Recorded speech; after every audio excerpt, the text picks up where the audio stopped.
My name is Young. I'm the Senior Manager of Language Access at the Mayor's Office of Immigrant Affairs. I see that we have a group gather here today. So thank you all for joining us today, whether you're from the city government, community organization, academic institutions, or simply interested members of the public. We have a fascinating hour today exploring how data can transform our approaches to language access. As MOIA's language access team, we monitor and provide technical assistance to 45 plus city agencies to advance language access. Well, I see that the commissioner is joined right now. Before we dive into our discussion about data-driven approaches to language access, I'd like to welcome Commissioner Castro to provide some opening remarks. Thank you so much, Yang. I wanted to just stop by and say hello and thank everyone for joining this call and this workshop and for your interest in language access. As the office that oversees language access for the city, it's incredibly important for us to have these types of workshops and discussions be an ongoing part of our work. I can't say enough about our language access team, who has really taken a leadership role in the city, really, to make sure that its language is front and center in everything that we do.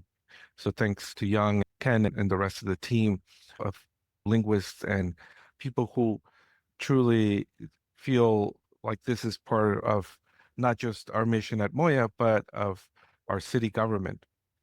Just want to share a little bit of our perspective in terms of language access. I often say that I see language access as very much a civil rights issue for our communities. As someone who comes from the advocacy, community organizing world, and as someone who grew up an immigrant here in New York City, I really believe that language should not be a barrier for our communities to accessing city services, but also to be able to fully participate in our democracy.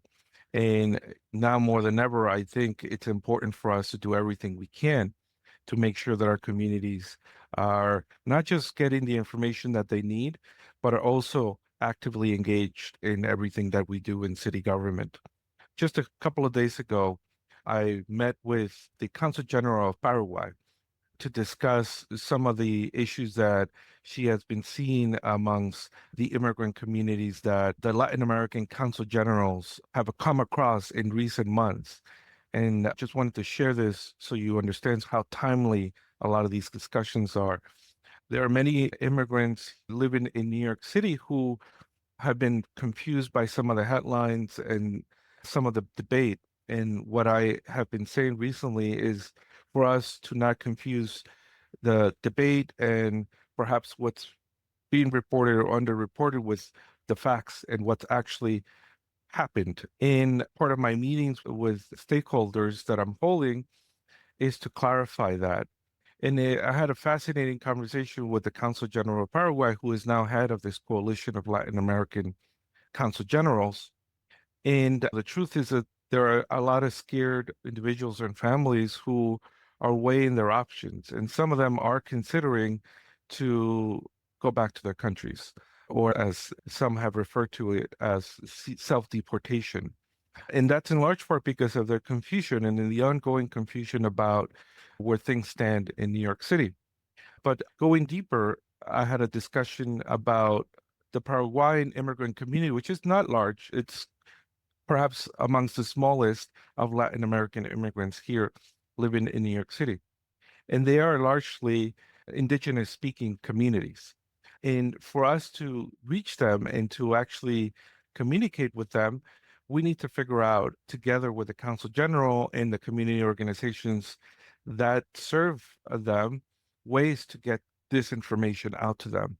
And again, not only are we dealing with misinformation or perhaps erroneous headlines that unfortunately confuse more than clarify where things stand, we have to really think through how do we get to the indigenous speaking communities this information that can really be a decisive factor on whether they stay or they decide to leave. And one of the biggest challenges that the Consul Generals have is how to help entire families with children or generations of children born in New York move back to their home countries. And of course, that is quite complicated. Some of these countries have dual citizenship, others don't. And that has been a big challenge for them and for the immigrant communities here in New York. A lot is writing on whether we can communicate effectively and well with our immigrant communities and in their preferred language. And so I committed to the Council General that we would translate our materials into the indigenous languages that not just the Paraguayan immigrant community speaks, but others. And we're working together with this coalition to make sure that we're getting this timely information out to them. I know we're speaking about data and data-driven approaches. What I often say in our office is that not only do we have to look at the data, really understand it, but we also have to be community rooted because in that community rootedness, we might find things and learn about things that we will not while sitting at our office, at our desk, and looking at data.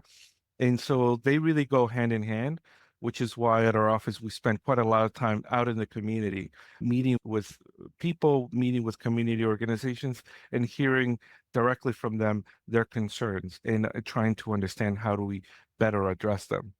Just wanted to share a few words, thanking everyone for joining this and for your interest. This conversation is ongoing. We've set up an immigrant interagency task force for those of you who want to join this task force to keep thinking and working on these issues together with us. And language access is one of the biggest areas of concern for this task force. So I would welcome anyone who's interested to plug into this task force and to continue this work with us together.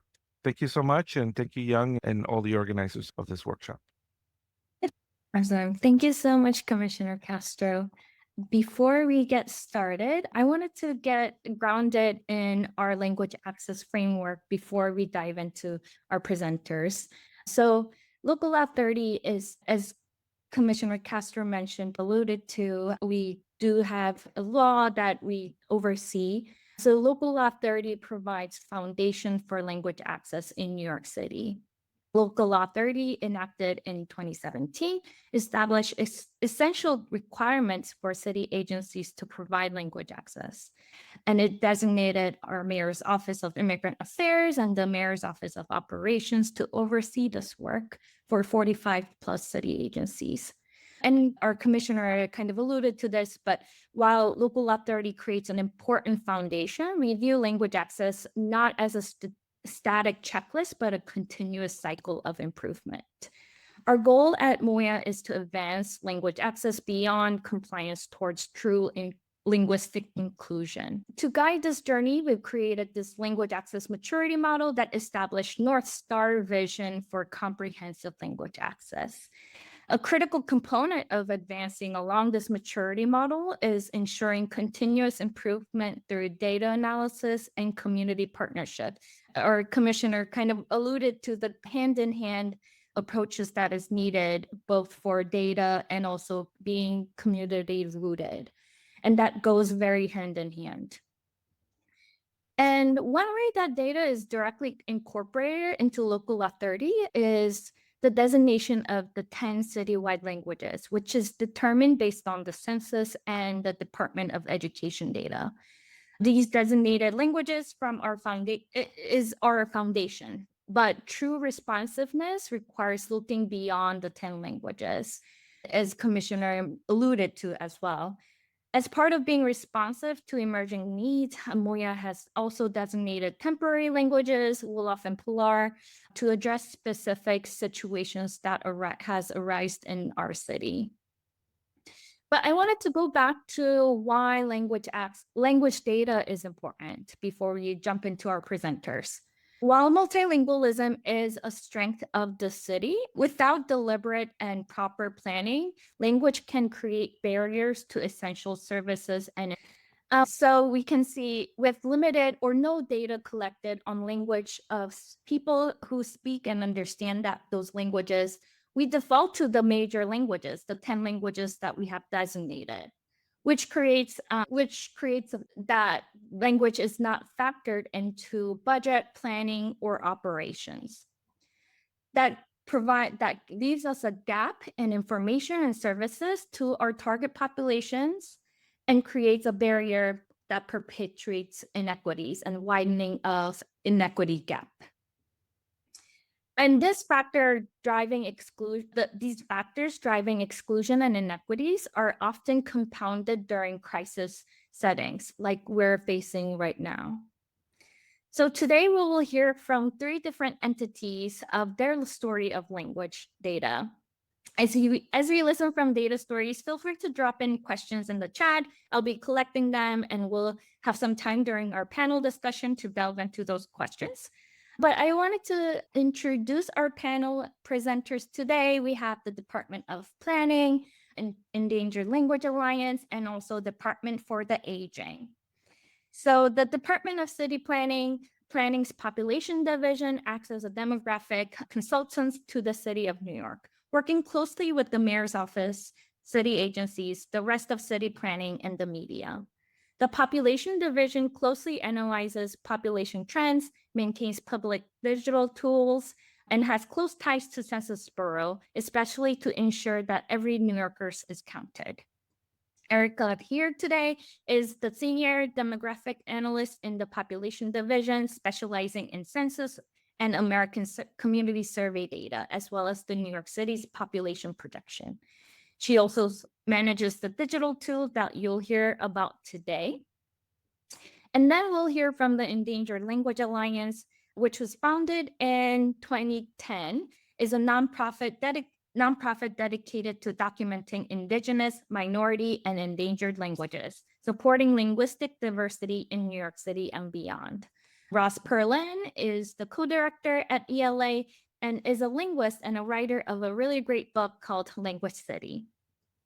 And then lastly, but not least, we have the Department for the Aging. We have Sandy March and C.W. Ryu. Sandy is also a language access coordinator, so I get to work directly with her all the time. So I'm really great to have you all here. And I'll pass my mic off to Erica.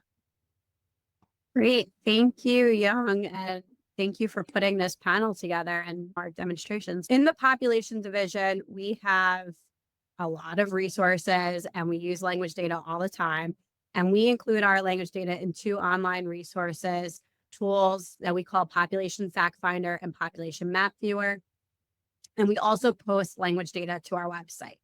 And I'll show both of those applications, but before I do, it's important to understand the underlying data that goes into those applications. And so the language data that we work with come from the American Community Survey, or ACS, the most comprehensive survey for detailed population and housing characteristics. But because it's a survey, the data are subject to sampling variability. So the Census Bureau provides margins of error along with the estimates. So as the geography gets smaller or the variable becomes more specific, the sample size decreases and the reliability of the data diminishes. But our tools provide the data along with guardrails so you can work with the data without needing to know the ins and outs of the ACS or the margins of error. Next slide, please. Okay, so here's the question from the American Community Survey questionnaire on language. And this question is tabulated for everyone ages 5 and over.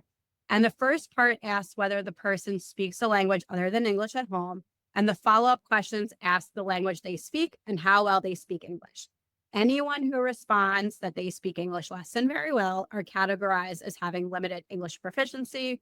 We call it LEP. Next slide, please.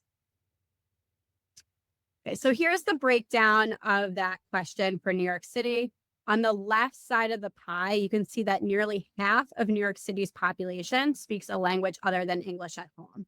And on that top left part of the pie, about a quarter of New York City's population, 5 and over, reported speaking English less than very well or having limited English proficiency. And this is the group that require language services. Next slide, please. And when we break down that population who speak English less than very well by language spoken at home, almost half of the LEP population speaks Spanish at home. And this is then followed by Chinese, Russian, Bengali, and so on. Next. And so the ACS is released in 2 data products, the summary file and the public use microdata sample, or PUMS file, what we call it microdata. The summary file is a full sample of the survey, and there's a lot of published tables available all the way down to the census tract level of geography.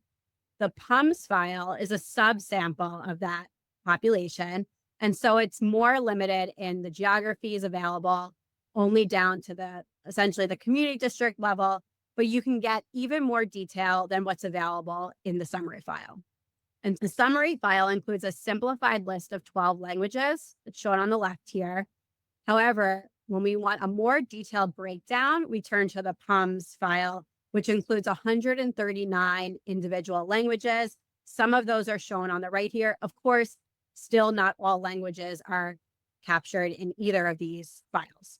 The PUMS data are available on the PUMS language data, are available on our website. And a few of these languages have been incorporated into Population Map Viewer and data in Population Fact Finder, and most of the language maps in Population Map Viewer come from the summary file. Of course, each data set have its own trade-offs. And in most cases, since Spanish accounts for nearly 50% of New York City's LEP speakers, the summary file would suffice. However, in areas with greater linguistic diversity, the more detailed PUMS data may be necessary. Next slide, please. So here's a screenshot of the map from Population Map Viewer. This is our online tool that gives you a visual representation of select characteristics across New York City's neighborhoods and community districts. And I've layered on this screenshot language detail from the PUMS file from the tables from our website. So looking at the LEP population by borough, Queens has the largest LEP population, and that's followed by Brooklyn. And when you look at this by language, Spanish is the top LEP language in all boroughs except Staten Island, where it's Chinese and followed closely by Spanish. And I mentioned earlier that ACS data come with margins of error, and those don't disappear when you're mapping data either. So with our guardrails, all of our ACS maps are created by our division that are made using our map reliability calculator. They're done responsibly. That calculator is also on our website. And this tool ensures that our maps are not misrepresenting the data. And so you can see here, the ones that are lit up in darker colors, of course, have higher concentrations of LEP speakers. Next. And when you look at this subborough, it could look a lot different than the language list at the high level, borough level geography. And so when you're planning for services, it's important to consider a lower level of geography because additional language assistance may be required. So first, looking at Flushing in Queens, this community district has the largest number of LEP speakers in the city and an extensive list of languages that require services. There are over 70,000 Chinese LEP speakers, which is just an incredible number. It's larger than the total number of LEP speakers in Staten Island. Spanish is the second most common LEP language in Flushing, followed by Korean, and even Greek and Italian, while much smaller, still make the list of the top 5 languages here. So there's incredible need here. Moving over to Washington Heights in Upper Manhattan, another community district with a large number of LEP speakers. The story is different here, though, compared to Flushing. Spanish is by far the dominant LEP language here. And there's a sharp drop off after that. And this is the story for much of Northern Manhattan and the Bronx, where Spanish is the dominant language. The next language in Washington Heights, you can see on this map, I've listed Chinese, and that's just under 1,000. And it's shown in gray because while we know there are Chinese LEP speakers here, the data lack precision because of large margins of error. But the language is still present. So depending on what you're doing and what kind of services or assistance you're looking to do, you may still want to consider the other languages on the list because there's still a presence there and there's still a need. Next slide, please. And this is the overall view of Population Map Viewer. There's a few different languages in here, and you can look at it by neighborhood or community district, and you can see where a neighborhood or community district rank on the chart on the left as well as on the map. Next slide. And lastly, I'll leave you with our other online tool, Population Fact Finder. This is an incredibly powerful tool. It allows you to pick a single geography or make a custom selection of geographies and dive into the ACS summary file. So in the ACS social profile on FactFinder, there's a section for language spoken at home. And you can look at each of the languages from the summary file and the population who speaks limited English or has limited English proficiency. And you can do comparisons to other neighborhoods or community districts or the borough or the city to see where your area stands with that. And that I will leave you all with this. We're always looking to enhance Population Fact Finder and Population Map Viewer, but we need to hear from you. If there's other things after you've played with these applications and seen how they work for your use case, if there's other things that we should include or consider with language data, please let us know. Both applications have a mail symbol in the upper right-hand corner, and you can send us an email with your request or any questions you may have about the data. It would be really helpful for us to know how you're using language data and how we can better help in providing that information to you, because that's our goal with providing these online resources and tools. Thank you.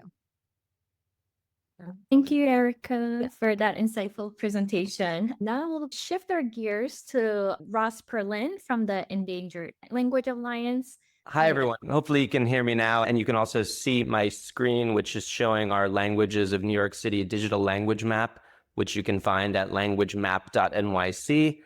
It starts out with this kind of important caveat about language data more generally and language mapping. Let me start by saying that we believe at the Endangered Language Alliance, the nonprofit research institute community organization, which I co-direct, that contemporary New York City is the most linguistically diverse city, not just in the world, but in the history of the world. And that urban linguistic diversity goes much deeper than any current data tells us for a number of reasons, which I won't go too deep into, but in general, the world's linguistic diversity is underestimated radically, especially by dominant language speakers. There are more than 7,000 languages in the world. They're primarily oral. About half of them are considered endangered by linguists and have very small numbers of speakers at this point. Something like 200 of them are sign languages as well, about which hearing people know relatively little. And for a variety of reasons, that they're not officially supported, that they're not written, that they haven't been well documented, and so on, much of the world's linguistic diversity is not well known, and yet much of it has come to New York, approximately 10% of the world's linguistic diversity, according to our findings. We estimate that there are probably over 800 language varieties spoken in New York. I use the term language varieties, which linguists use, because there are also all kinds of challenges in talking about language and dialect. There is no kind of single definition to use there. There's extraordinary diversity even within English, even within Spanish, which might seem like they're relatively stable categories. We've been around for the last 15 years, as Young mentioned, doing a variety of projects around New York City's linguistic diversity. The sort of fuller story is in the book that Young mentioned, Language City, which I just published last year, and I invite you to check out the Endangered Language website for kind of more of the context of all of our work. But I wanted to spotlight today our attempts to map the city's linguistic diversity, which grew out of the fact that most of the languages that we've been working on and most of the communities we've been working with are not represented at all in the census data.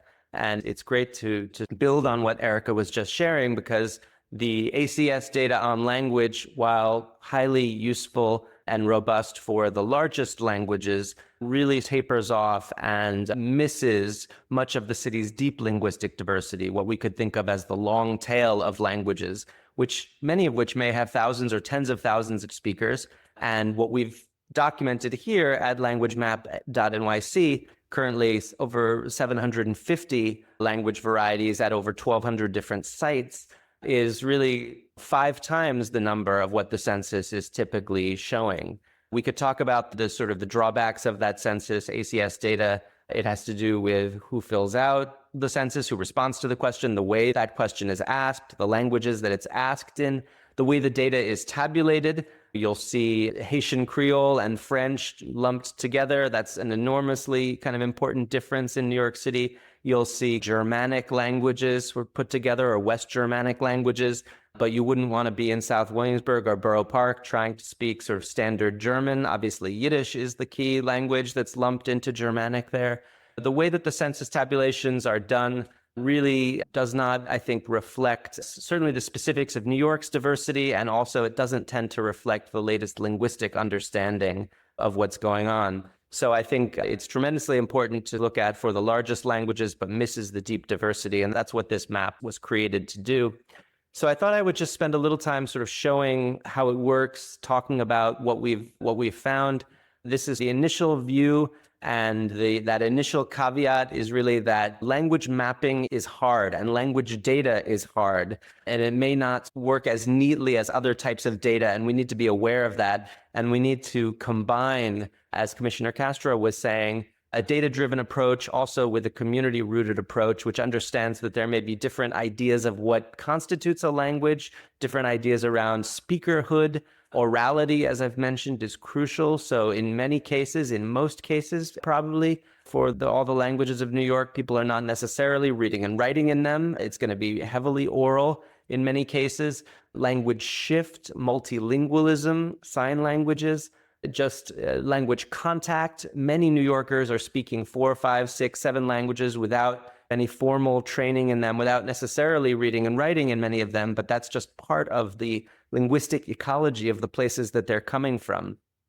Complex sets of language attitudes and ideologies and ways of relating to language and working with language carried over from home regions as well. So understanding the complexities of the linguistic situations people are coming from, in many cases, shame around indigenous languages, which have been under enormous pressure, in some cases for centuries, in the homelands that people are coming from, that may persist with linguistic discrimination and language justice issues here in New York. Most of what we try to show here is really invisible and inaudible to most New Yorkers who are not parts of those communities. We have included here the ACS data under this census tab in what we hope is a kind of useful format. And this is some of the same data that Erica was showing, just presented together with our data. So anything that is dot-based here that you see is the ELA data. And then if you go to the census data, you'll see these kind of polygon, and you'll see again this kind of lumping that's done in the data, Russian, Polish, or other Slavic. It's pretty important to actually know which ones we're talking about. You can get that granularity at the PUMA level, not at the tract level. But what this map allows you to do partly is to compare the census data to the ELA data. So the polygons are the census data, the dots are the ELA data. All of this is available for download. The whole website is open source, and the data is presented in tabular format here and can be downloaded as well, can be sorted in various ways that then affect the map. If you want to look for all the languages of Mexico here and see them in the map, we actually do also cover a little bit of the metropolitan area, because it's hard to see just the diversity of the 5 boroughs without understanding the wider picture. But I guess ignoring the census data for a second, you can see the blue dots showing languages of Mexico here. And that includes several dozen indigenous languages aside from Spanish, or the particularly kind of Mexican variety of Spanish. I don't think I have time to really demonstrate too much here, except to say that we gathered this information over years through thousands of conversations with speakers, with community activists, with community leaders, and chose these significant sites based on their feedback and presented them in a way that we explain under the info tab here and in a variety of other places, would emphasize the city's linguistic diversity and bring it out rather than just show varieties of English and Spanish everywhere. And this tool hopefully will be useful to you, obviously understanding some of the limitations that I've mentioned and that we can talk about in the Q&A part. There are all kinds of ways to view it, and we've drawn on other databases as well of language around the world, and also city databases to give more ways of kind of understanding it. And then really crucially, I would say that I think the most important part in some ways is the sort of storytelling that's here, so that if you go into any given dot, text that actually tells the story of that site and that community. Mixteco speakers in East Harlem, there are tens of thousands of people of Mixteco speaking background. This is a major indigenous language group of Mexico with actually many different languages within it based on specific hometown. but that if you go here, you can actually hear the language. There's a video these are videos from the Endangered Language Alliance, which we have for many of these entries. There are ways to sort and see other languages with which it may be connected. And then you actually get more information when you click on various dots. All of these kind of have stories associated with them. This is original information coming from communities combined with linguistic knowledge that we hope really gives you a sense of the actual people and communities that are speaking these languages. We hope that this is useful, that it's fun. It's really connected to a whole suite of projects and tools. So you have to combine it with the even kind of deeper dives in Language City, our materials of the Endangered Language Alliance, and that we don't know of any other urban language mapping effort like this that has ever been undertaken. But we believe that other cities are starting to do similar things, and they're using this code as well.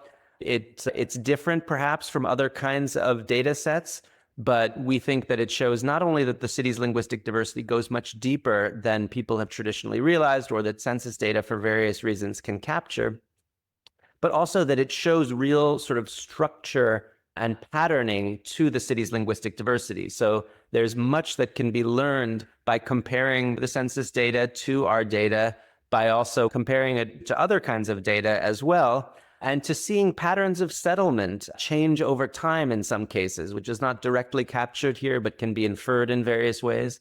Also seeing how groups settle near each other, how a lingua franca and multilingualism can bind together a number of different groups. You can see even from the initial view that there are certain colors clustering in certain areas, which has to do with geographic origin. So there's a lot to explore here, but the city's linguistic diversity is unprecedented. It's under threat in various ways. It's invisible and inaudible to most, but we hope that this kind of takes a small step towards bringing it out further and illuminating it in certain ways. Look forward to discussing more. Thank you. So thank you so much, Ross, for highlighting those often overlooked language communities. I think this was really great, and looking at census data and also language data of New York City to compare and contrast as well. Now I'm going to turn it over to the Department for the Aging, where Sandy and CW will talk more about how the aging is working on the language data on the service delivery part. Right. Thank you. CW is going to start us off. Yes, hi. My name is Cheolwon, but everybody calls me CW at NYC Aging. And then I'm a data analyst at NYC Aging. And then I'm happy to present how we utilize the language data to serve our older adults in New York City better. I really appreciate nice presentation with Erica about ACS, American Community Survey, especially the limited English proficiency populations, and then also Rose. But what we are utilizing here is that not just looking at the distribution of limited English proficiency, and then we try to compare those limited English proficiency populations, older adult populations throughout the New York City, usually based on the PUMA or community district. And then also we compare to the population we are serving it in our database. In our database, we have more than 200,000 individual clients we are serving every year. So we are checking their language preference too. So one of the examples that how we use our language data to improve our service is that we try to use the data-driven service provision. That's one of the examples is that personalized language access support. So what happens is that when we do the intake or take the cases into our system, our social workers, most of social workers ask them, what is their primary language? That is a basic one. And then after that, what other language they can speak, right? And especially for the vulnerable aging population, who are actually, most of the time, those are homebound older adults. And they're also, sometimes they are living alone. Then what we have to do is that not just collecting the language information, we should have very concrete plan related to the language support. So this is very important, as I said, the older adults who are living alone. Then when any emergency happens, social worker can contact the client. And then the social worker, most of the time, they speak the language the client speaks, but if it's not available, they check this language support company plan and then follow the plan. So we don't have any issues to provide information on time. And then the other example I can talk about is the emergency preparedness and response. So what happened is that we have a pandemic, and then we use the language data and then to call the clients based on the language they have. But most of times there is some data issues, but homebound seniors, we have more clear data, but not other older adults. So what happened is that even though they said I can speak English, but it is not clear that what level of English proficiency they have. So now we changed our questions, and then what we are asking is as ACS, ask exactly same questions as ACS, the level of proficiency read, speak, and understand. And then this collected data is automatically transferred to the form that we keep, that is emergency preparedness. So when the emergency happens, for example, because of the snowstorms, if we are expecting the service disruptions, we are sending the robocalls first to home delivery meal clients, for example, and then with the language that they can communicate instead of just English message only. That's the one of the example we use it to.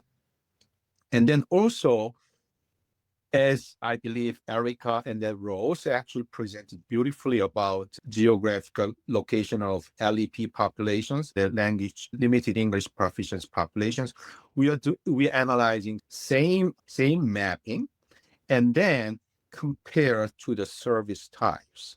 So if we find that a lot of homebound seniors are living in certain community district with LEP, then when we set up the service plan, we are using that information so we can have better services for those populations. CW. So in terms of some of the unique special considerations for our population, I know Ross talked about the linguistic diversity of New Yorkers, and it's the same with older New Yorkers. We saw older New Yorkers, their needs and their language. In terms of the LEP population, it closely mirrors the general population. We have close to half who speak another language at home, and approximately a third of those have limited English proficiency. In terms of consideration, we have among the older population, we have to, as Young said, sometimes look beyond the required 10 languages. We find older New Yorkers sometimes speak other languages, a large number like Italian, Greek, Yiddish. So those are some considerations we have to make as we look to provide, say, documents when we're looking to translate documents. And, what are older New Yorkers? They range from vibrant older New Yorkers we have competing in dance contests to more vulnerable, frail population that their needs will differ as we look to serve them. And we've laid out just a few of those considerations. One of them is navigating complex systems. So older adults, they sometimes struggle to navigate healthcare and social services systems, right? So say, for example, understanding medication instructions, treatment options, stuff like those, they can come into difficulties with. So those are some of the things that we think about when we look to serve older adults.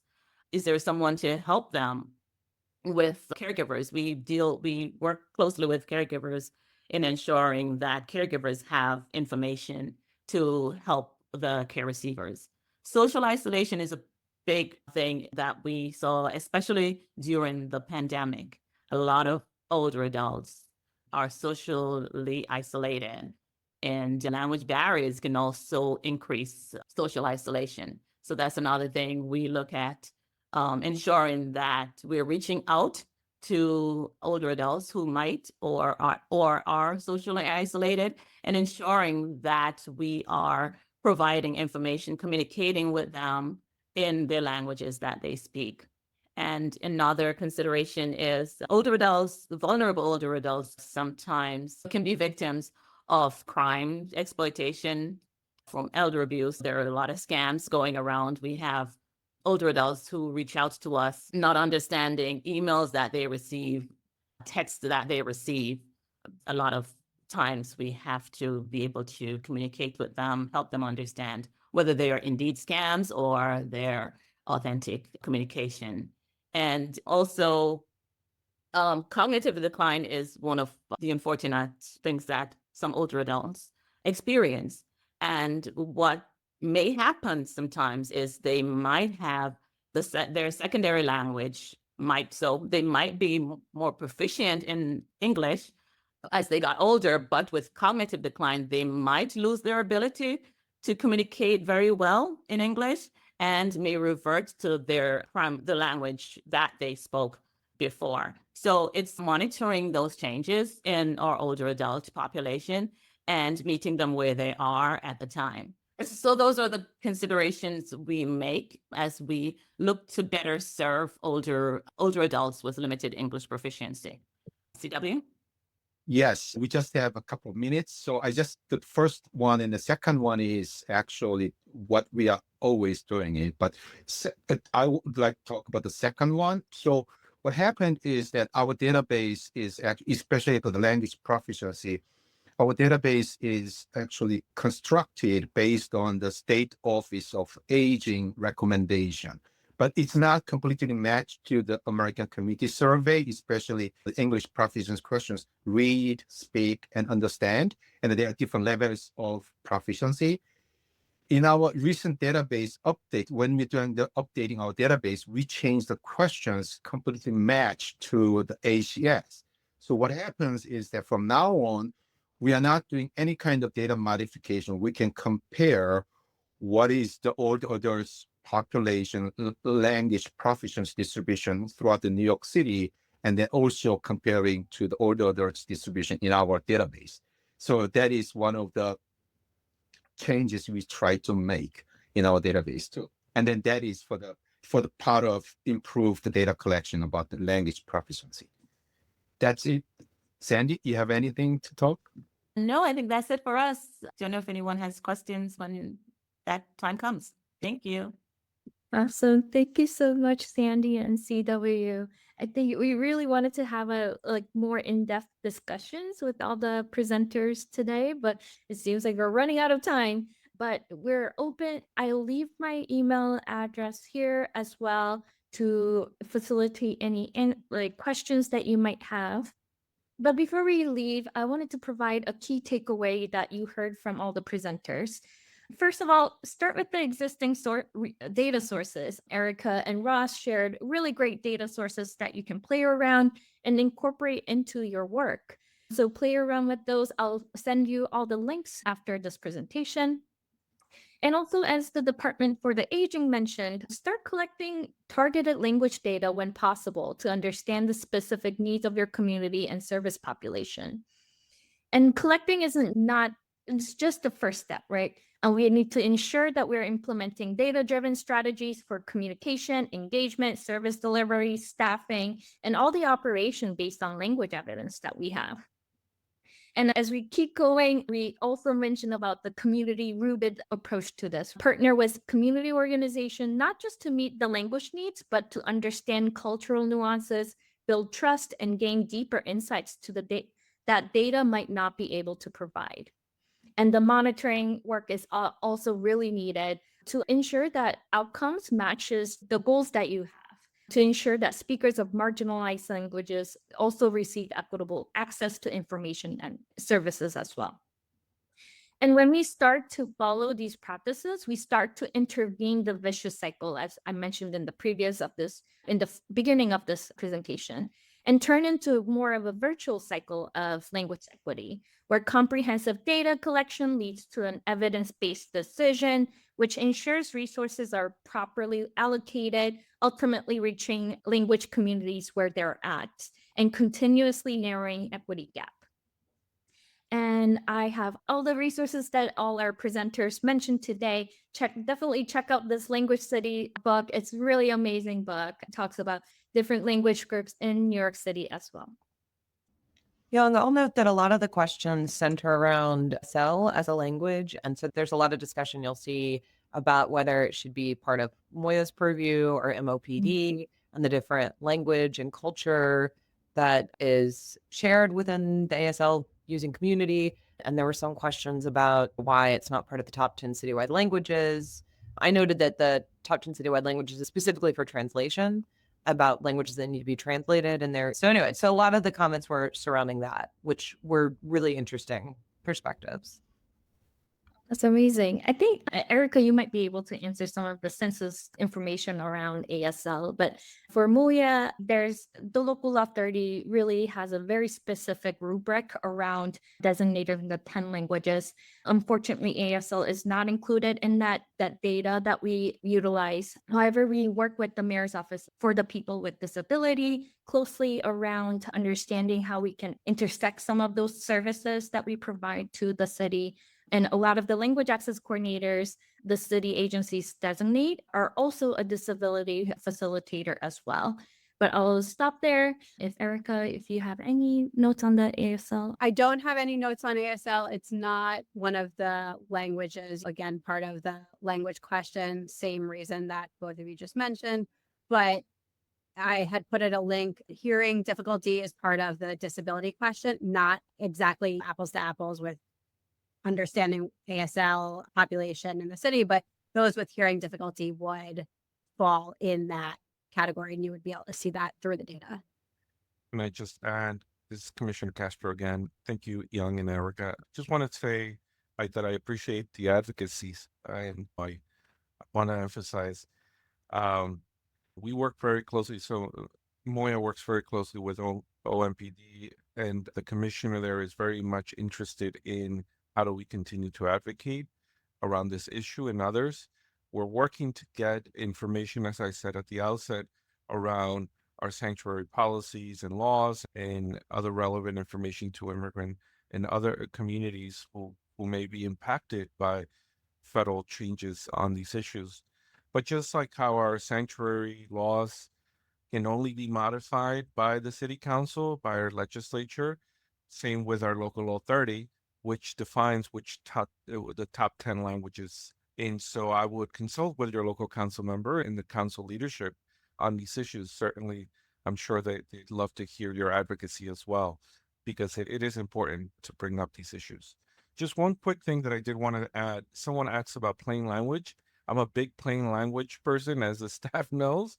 My feedback is often around this, and just want to say that this is top of mind for us in my office, and also want to shout out our language learning team who's also on this call. I think Valentina and Maite are in the call. Very much an integrated approach here at MOIA. We've tried to, but these are the issues that we are grappling with on a day-to-day basis. Amazing. Thank you so much, Commissioner. I think I saw a question related to ELA language mapping. It says, in terms of operationalizing language services for participation and information comprehension, how can city agencies utilize the ELA data ecosystem in terms of prioritization of languages for translation and interpretation services? Anybody wants to speak on this one? I'll just say that we at the ELA, we've been in touch with and worked with city agencies, including with MOIA. And I think one level is just awareness, and that people should understand that it's not just the large national languages, that there's often significant diversity even within those, and that minority and indigenous languages are often overrepresented in New York communities. So understanding, for instance, that many Nepali New Yorkers are actually from the Himalayan area and speak a variety of mother tongues, and maybe in some cases as likely to speak Tibetan as they are Nepali, although Nepali will still be useful, but the sort of awareness around the city's major communities, and that actually drilling into them with the lens of language, going deeper in, is crucial. So we're trying to spread that awareness, and I think that's a top level kind of thing. But then in terms of really operationalizing it for city services, that might be a more sort of tailored approach where, as I think some people have mentioned here, once you understand that for your particular project or community or the neighborhood where you're working, just to know what you don't know and explore that so that you can then, by looking at the map, understand, oh, actually, there's a lot more in play here. And maybe we should be thinking about audio or video recordings, or maybe we should be trying to reach that community in some way. And again, we're a tiny organization, but we're trying to be one sort of point of contact for those discussions, and then this to be one sort of reference where you can actually see, oh, this community is actually much more linguistically diverse and complex, and here are some data points or possible points of entry on that even if it's not about going and just immediately going and getting some kind of document translated, that might not be the approach. It might be more about the beginning of just thinking about that and then engaging, and maybe it's having contact with somebody or an audio recording. And I realize it's just a lot of complexity. Maybe seems to add steps and layers of complexity, but hopefully in ways that are ultimately generative. Thank you so much, Ross. Yeah, we continuously talk about language access not being just the translation and interpretation, but how can we meet the people where they're at in terms of communication. So we try to also promote a lot of the language data that Erica and Ross shared today to make more informed decisions, not just go by the 10 languages, but if it's very targeting to very specific communities or neighborhoods, that to make decisions based on what the data might show us, how can you work with the community members or community organization located in that area to help make more effective communication happen. So thank you so much for that question. I see one more question. How are languages handled when speakers almost always speak them together? I'll just use the example of Philippines language and speakers of regional languages versus will almost always have some simultaneous fluencies, so multilingual speakers. Does the priority become demonstrating the diversity of language used overall? I tried to give a little bit of an answer there in the chat, and I'm also curious to ask Erica. My understanding is that the census does not really tabulate or collect multilingualism, and that actually if you fill in multiple languages in that blank slot, they actually just take the first one, I believe, and the rest of the data is lost. This is a real problem for understanding how New Yorkers use language, which is through situational multilingualism. Most New Yorkers are multilingual to some degree or another. And we don't know much about that, I think, in a way. And it's actually speakers whose mother tongues are among the smallest and most marginalized who are often the most multilingual, as I mentioned. We don't have a direct way of capturing that either in terms of the mapping, but I suggest there in the chat some ways that you can see which languages are presented in combination with each other. It's part of the kind of rich text material in those descriptions. It's part of what we capture. Translanguaging, code mixing, these are huge facts of life in New York. Languages are not easily siloed and separated, and actually in speakers' minds, the multilingual mind actually deploys them together, and that's really closer to how people use language. This is also an area where AI and other tools they have trouble as well in capturing and working with the sort of real multilingualism and translanguaging of people. So this is another important piece of the picture to understand. This is totally natural. There's nothing wrong with it. It's actually a part of the human language faculty. So it's, again, something that may be a little tricky to operationalize if the task is to create materials in Spanish or in some language, but crucial to understand if you're working with, many communities that in terms of the actual language use that you should be prepared for and be able to nimbly work with the sort of very clearly patterned multilingualism and movement between languages, code mixing, translanguaging that people do. Yeah, and I can add on that was correct on the ACS. They just capture that one language. It's one of the limitations of the questionnaire and of the way people are answering. It also winds up being pretty subjective when someone else in the household is answering for the speaker. So if they think their primary language that they speak is potentially different than someone else in the household, that would get written down for that person. And even in PUM's file with the more languages listed, we're still not covering all languages that people speak at home. And so using the ACS data as that starting point or that general guide of languages that people are speaking and the services that people would need for those languages and then understanding the community itself and the on-the-ground knowledge that you all have about the communities and about the languages spoken really gets into the nitty-gritty and uncovering what the data can't necessarily get you. Definitely. Thank you so much. And then I think we have one, I keep saying it's one last question, but this I think is the last question. How often does the language map get updated? Interested in seeing the number of African languages such as Wolof and Pular, and where the speakers of these languages have started to settle since the start of the current migrants crisis.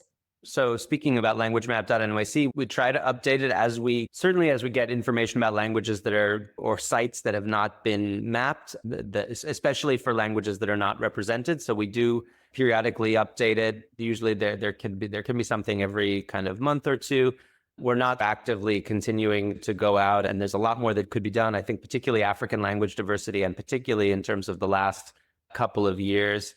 There are, I think, well over 100 just West African languages which are shown on the map, and languages like Wolof and Pular already had well-established communities that have only grown.